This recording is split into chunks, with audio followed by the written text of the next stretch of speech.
কোনোভাবেই আপনারা বাংলাদেশের জনগণকে উপেক্ষা করে কোন বৈদেশিক শক্তির কাছে মাথা নত করে ক্ষমতায় দিতে চান না।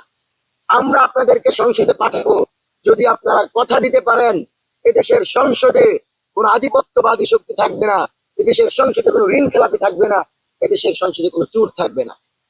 এই কথাটুকু আপনারা দেন, আপনাদেরকে আমরা সংসদে পাঠাবো।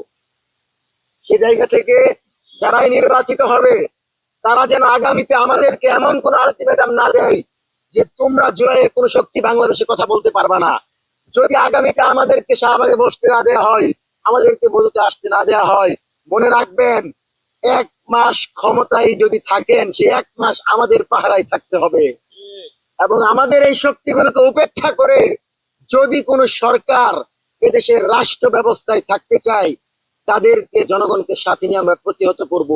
কিন্তু কোনোভাবেই আমাদেরকে উপেক্ষা করে 2000 শহীদের রক্তের উপর দিয়ে পাওয়া এই বাংলাদেশকে উপেক্ষা করে তাদের নতুন কোন নীতিতে যদি বাংলাদেশ চালাতে চাই আমরা তাদেরকে কোনো স্পেস দিব না।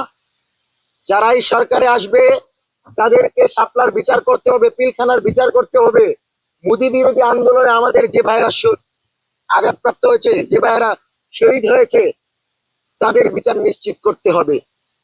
এবং গুম খুনের বিচার নিশ্চিতের ব্যাপারে তারেক রহমান এখন পর্যন্ত কোনো কথা বলে নাই। যে তারেক রহমান বাংলাদেশের সবচেয়ে বড় দল বিএনপির জাতীয়তাবাদী দলের চেয়ারম্যান, আজকে তিনি যদি গুম খুনের বিচারের ব্যাপারে স্পষ্ট কথা বলতেন আমি মনে করি তাদের ভোট আরো বেড়ে যেত। কিন্তু তারা গুম খুনের ব্যাপারে কথা বলে নাই। এটা আমাদের জন্য আশঙ্কার।